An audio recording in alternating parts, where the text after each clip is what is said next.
stroke itu berat, ya. Kemudian otak mengecil itu berat. Dia harus istilahnya itu harus ketemu dengan orang-orang yang memang betul-betul baik di hadapan Allah Ta'ala. Penyakit-penyakit berat seperti itu tidak bisa dia lakukan sendiri.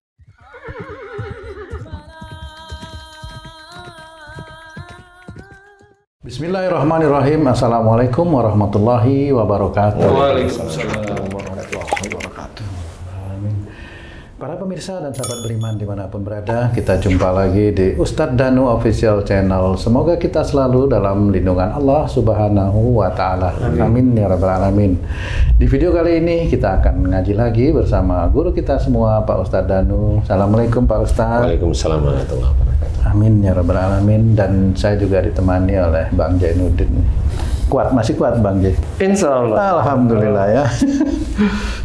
Nah, sahabat beriman dimanapun berada, sering sekali kita mengalami ujian yang berupa sakit nih Pak Ustadz. Banyak ini orang-orang di sekitar kita, termasuk mungkin kita sendiri yang ada di sini sering mengalami sakit. Nah, apa nih kiat-kiatnya atau doanya? Bagaimana doanya Pak Ustadz agar sakit ini bisa disembuhkan atau tidak terkena sakit malah? Mohon penjelasannya Pak Ustadz. Ya, Bismillahirrahmanirrahim. Assalamualaikum warahmatullahi wabarakatuh. Waalaikumsalam warahmatullahi wabarakatuh. Ya, memang sakit ini ujian dari Allah Ta'ala, jelas ya. Salah satu bentuk ujian tapi diambil dari musibah. Karena jelas bahwa sakit ini dijelaskan, walaupun tidak sakit namanya, tapi dijelaskan dalam Quran. Apa saja musibah yang engkau terima disebabkan dari buah tanganmu sendiri. Wa ma asabakum min musibatin fa bima kasabat aydikum. Jadi kalimat dalam ayat Quran ini harus kita fahami. Kalau kita berusaha bertakwa pada Allah Ta'ala, kita fahami bahwa musibah itu termasuk sakit, itu musibah.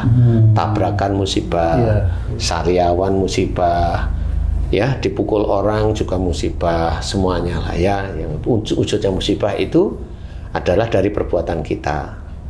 Ya, nah, kita harus memahami khususnya sakit ini.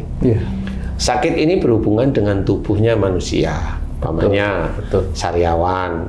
Ya, sariawan itu dari mana? Nah, kita harus pahami bagaimana bisa menyembuhkan sariawan. Sakit pusing, bagaimana bisa menyembuhkan pusing, kan begitu ya? Sakit berdenging, bagaimana telinga berdenging? Sakit sesak, bagaimana menyembuhkan sesak? Nah, sebenarnya kita sendiri dalam Islam itu memang boleh berdoa kepada Allah Ta'ala, boleh.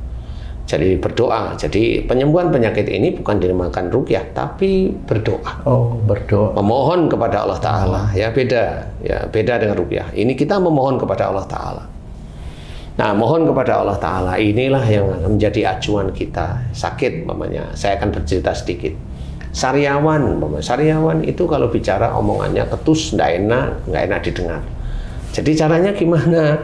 Mohon ampun, ya Allah, jika saya sariawan, seringnya saya itu omong kasar, keras, ketus, nggak enak didengar orang. Jika itu dosa, ampuni dosa-dosa saya. Saya akan belajar menjadi orang yang bicaranya yang baik. Kepada seluruh orang ketusnya? Iya, dia ngomong ketus memang. Bukan hanya sama orang tua, anak, istri, sama orang lain? Iya, bisa aja. Tapi bisa aja dengan pasangan yang paling kuat itu. Ya, paling sering ketemu ya. Itu yang bujangan yang ini aman. Orang tua. Orang tua. Kan dia masih ada orang tua ketemu juga dia. Nah, itu pusing, sariawan itu kan di mulut, itu berarti berhubungan dengan kalimat, kata, bicara, lisan dan sebagainya. Mau lidah, mau geraham, mau berdarah, mau itu berhubungan dengan itu. Nah, kemudian kalau pusing berhubungan dengan cara berpikir. Jadi doanya ya mudah sebenarnya. Ya Allah, jika pusingku ini disebabkan karena kalau di depan saya kalau memikirkan sesuatu sepaneng, kenceng dan lama, jika itu salah di hadapanmu, ampuni dosa saya. Begitu. Kalau pusingnya di atas begini, ubun-ubun, nah ini ada melamun. Jadi ya Allah, jika ubun-ubunku sakit karena aku sering melamunkan sesuatu sejak dulu aku mohon jika itu salah, ampuni dosa saya. Ampuni dosa saya dan saya belajar untuk tidak melamun lagi ya Allah. Apapun yang dilamunkan Pak Ustadz. Apapun yang dilamunkan. Mau melamun gimana, apa saja mau dilamunkan selama itu tidak ada solusinya, pasti jin itu masuk. Ya. Kemudian kalau telinga berdenging ini biasanya orangnya ini kecenderungan tersinggung ibaratnya. Kalau ada suara yang nggak cocok, dia tersinggung, walaupun diem dia tersinggung, nanti telinganya berdenging. Ya, tersinggung. Kemudian nggak cuma tersinggung, ngebantah omongan orang lain. Akhirnya merasa pintar sehingga nggak cuma berdenging, akhirnya budak. Jadi ya begitu itu cara Allah Ta'ala memberikan ujian. Kalau memang dia tidak mampu, ya budak beneran dia selamanya. Nah, terus apalagi sesak di dada ini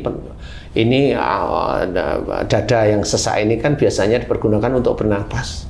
Nah, biasanya itu berhubungan dengan amarah yang disimpan biasanya. Jadi kalau orang sesak, biasanya cenderungannya kalau marahnya diam, bisa marahnya diam. Kalau ada masalah nggak mau cerita, nah itu dia sesak di dada. Nah itu doanya ya begitu, tinggal milih aja. Ya Allah, jika sesak di dada saya karena saya sering menyimpan marah, boleh. Karena saya sering kalau ada masalah saya jarang cerita kepada orang yang bisa membantu menyelesaikan masalah saya. Jika itu salah dan dosa, ampuni dosa-dosa saya. Astagfirullahaladzim. Dan saya belajar untuk tidak menyimpan marah lagi lillahi ta'ala. Dan saya belajar untuk tidak, kalau ada masalah saya harus cerita kepada orang yang bisa menyelesaikan masalah saya. Seperti itu. Atau memang boleh mohon kepada Allah Ta'ala, ya Allah saya punya masalah ini saya nggak bisa, serahkan sama Allah. Nah, udah nggak usah dipikir-pikir lagi. Nah, akhirnya aman, dadanya nggak sesak. Nah, doa itu seperti itu. Mohonnya kepada Allah Ta'ala, bukan kepada buku, bukan pada ini, enggak, pada Allah aja. Nah, disinilah kita harus mengetahui bahwa di dalam memohon kesembuhan kepada Allah Ta'ala memang nggak ada apa-apa. Mohon kepada Allah Ta'ala itu nggak ada peralatan, nggak ada nggak ada media sebenarnya. Ya, nggak ada medianya, nggak ada sama sekali medianya. Jadi mohonlah kepada Allah Ta'ala dengan dosa-dosa itu. Nah, mudah-mudahan dari kita mohon kepada Allah Ta'ala dan tepat, karena lebih detail, momennya lidah. Ya Allah, jika lidah saya itu mengatur kata-kata saya itu sehingga didengar orang, didengar istri, atau didengar suami saya itu ketus, tidak enak, menyakitkan hatinya, jika itu dosa, ampuni dosa-dosa saya, astagfirullahaladzim. Habis itu minta maaf pada suami, minta maaf pada istri, minta maaf pada teman-teman yang dekat dan sebagainya. Kalau selama ini ngomongnya ketus, dan belajar kalimat itu disusun, kan begitu ya, kalimat itu disusun yang baik, jangan menyakitkan orang, kan seperti itu ya. Nah, begitulah cara-cara bagaimana berdoa untuk sakit kita, bagaimana berdoa untuk sakit orang lain sama. Jadi kalau kita mendoakan orang lain ya seperti itu, atau mendoakan diri sendiri ya harus dengan mohon ampun. Karena dijelaskan kan, wa ma asabakum min musibatin fa bima kasabat aydikum. Apa saja musibah yang engkau terima disebabkan dari buah tanganmu sendiri. Buah tangan itu berarti perbuatan ini dosa. Kalau dosa, kalau wujudnya itu musibah, karena itu dosa, ya kita mohonkan ampunan dosa kita yang menyebabkan musibah diizinkan oleh Allah Ta'ala mengenai kita, makanya kita mohon ampun. Itu insya Allah benar. Jadi kalau ada orang Islam yang dia merasa dirinya tidak berdosa, ya lucu gitu aja. Tapi banyak kok orang Islam yang merasa tidak berdosa, banyak. Itu lucu menurut saya aja. Tapi ya nggak apa-apa, monggo-monggo aja, silahkan merasa tidak berdosa, monggo-monggo aja. Nah, Pak Ustadz, tadi kan Pak Ustadz mengajarkan doa untuk diri kita masing-masing, atau bagaimana misalnya kalau ada kita punya anak kecil gitu Pak Ustadz, yang dia belum bisa berdoa gitu, terus dia sakit, itu bagaimana Pak Ustadz? Kan orang tuanya yang harus mendoakan anaknya, karena pada saat sebelum akil balik, anak itu tidak punya dosa ya, bukan salah ya, dosa. Tapi dia bisa aja membawa kesalahan dan dosa ayah atau ibunya yang dia bawa. Menurun gitu Pak? Iya, diturunkan genetik dosa dari ayahnya atau ibunya. Contoh umpamanya anak kecil, bayi belum bisa apa-apa, tapi kalau ayahnya itu arogan nih, omongannya ketus, anaknya insya Allah dia punya. Jadi kalau kamu punya omonganmu keras, kasar, ketus, anakmu pasti punya.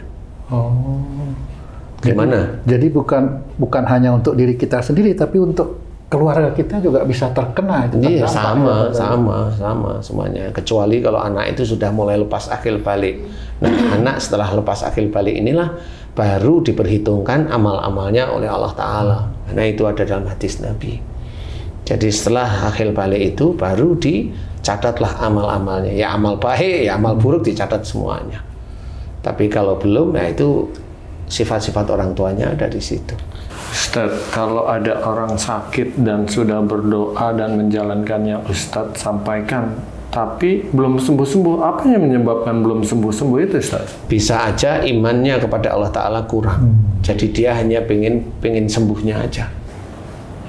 Nah, kalau orang sakit kan pengen cepat sembuh, Ustadz. Kalau hal itu terjadi pada diri orang itu karena keimanan kurang, gimana caranya supaya cepat sembuh, Ustadz? Berdoa, minta doa ke orang lain. Nah, kalau ingin cepat sembuh, jelas itu ada nafsu. Kalau minta doa kepada orang lain, carilah orang yang memang imannya bagus di hadapan Allah Ta'ala. Amal solehnya juga bagus. Ketakwaannya kepada Allah Ta'ala bagus. Mengajarkan ilmu-ilmu agama yang baik. Kan seperti itu. Punya adab yang baik. Punya perilaku yang baik. Dan dalam keseharian dia baik. Carilah. Mudah-mudahan bisa. Kalau orang tersebut memang di hadapan Allah Ta'ala kuat imannya, dia tinggal mendoakan, Pak atau siapa, saya sakit ini, mohon didoakan agar Allah bisa mengampuni dosa-dosa saya dan bisa mencabut ya sakit saya. Dia juga bilang amin. Loh, itu bisa selesai kok. Oh gitu. Amin. Amin artinya kan agar Allah kabulkan sebenarnya. Jadi ya begitu. Walaupun dia cuma amin, dia dengarkan baik-baik. Amin. Kemudian dia ngomong, sholatmu diperbaiki, perbuatanmu yang buruk-buruk dihilangkan, kuatkan berbuat baik, ketakwaanmu pada Allah Ta'ala diperbanyak, ditambah. Seperti itu. Walaupun kamu itu sedekah gak bisa banyak, tapi bersedekahlah karena Allah. Ditambahin itu dia bilang, insya Allah Pak, itu bisa clear, selesai masalah di situ. Paham ya? Bisa clear, bisa selesai, insya Allah seperti itu. Jadi tergantung orang yang mendoakan. Tapi kalau di ini, di itu, diamalin ini tidak bisa, ya memang nggak bisa.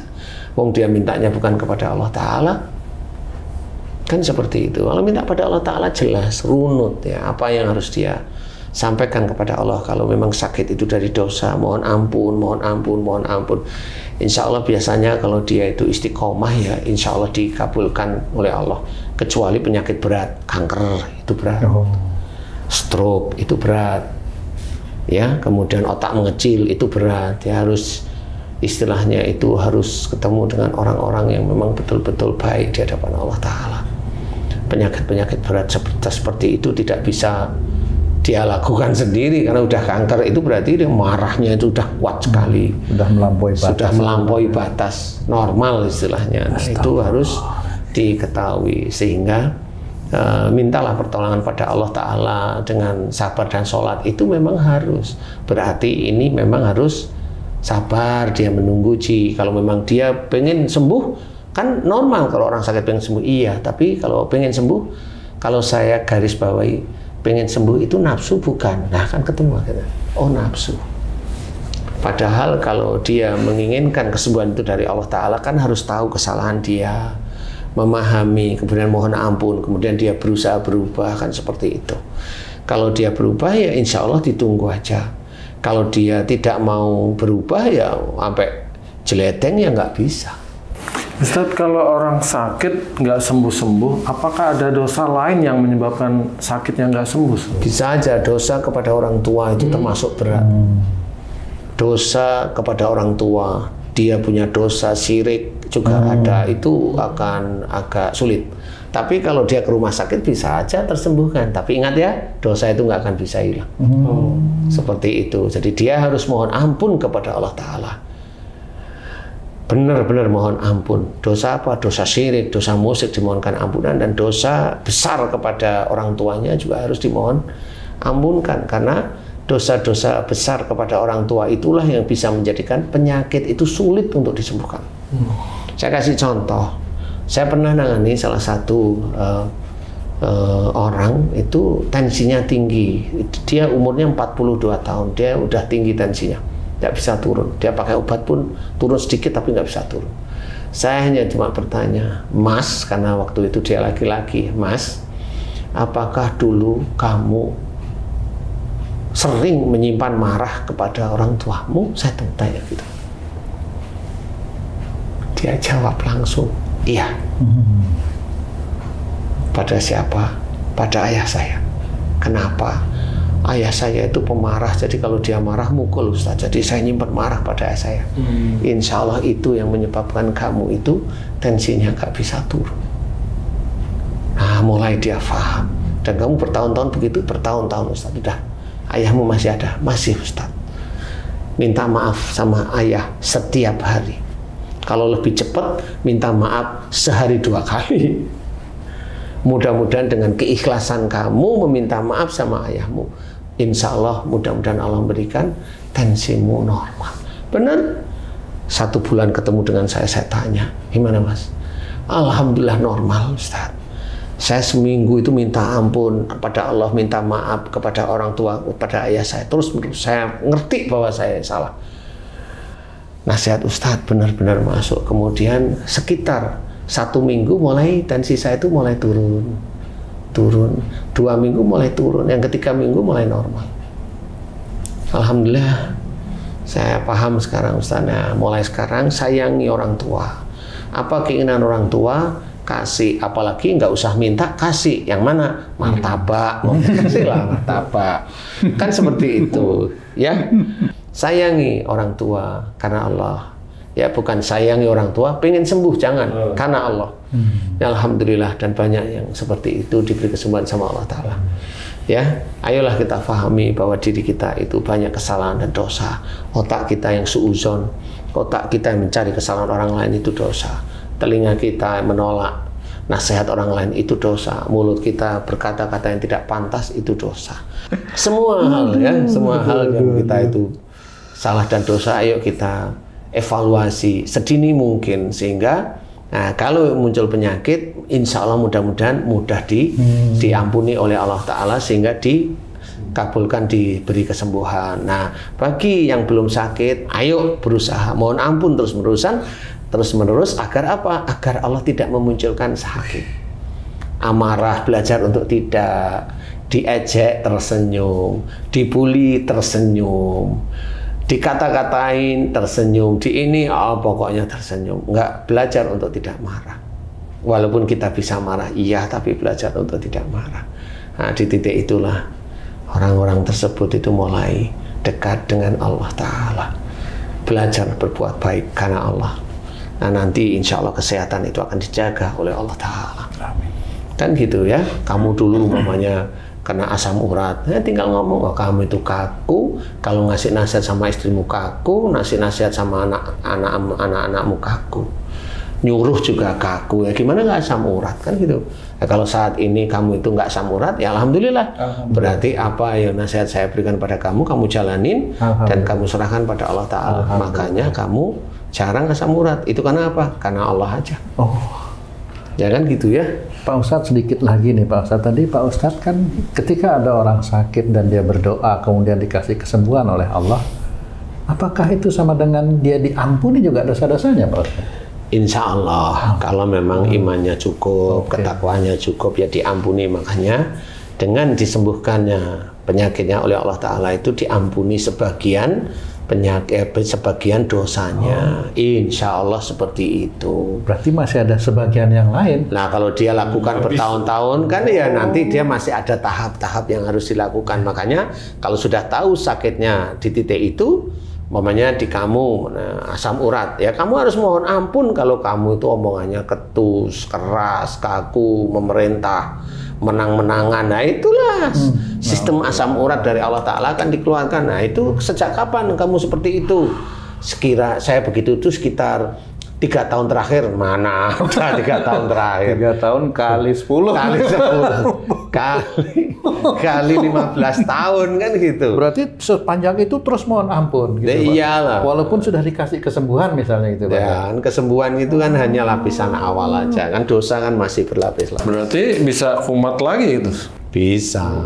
Makanya kalau ingin nggak kumat-kumat ya mohon ampun lah terus-terus. Otak kita yang kita pergunakan untuk berpikir tidak baik, telinga kita yang menolak nasihat baik, selalu tersinggung, mata kita yang lihat sesuatu nggak cocok langsung emosi walaupun diam, mulut, lisan kita ya, seperti itu, dada yang kita menyimpan marah, tangan yang kita pergunakan untuk macam-macam, kaki dan sebagainya, termasuk usus kita. Usus kita itu tidak mampu mencerna persoalan dalam keluarga. Anus itu berhubungan dengan sesuatu yang memang tidak manfaat, harus kita lepaskan.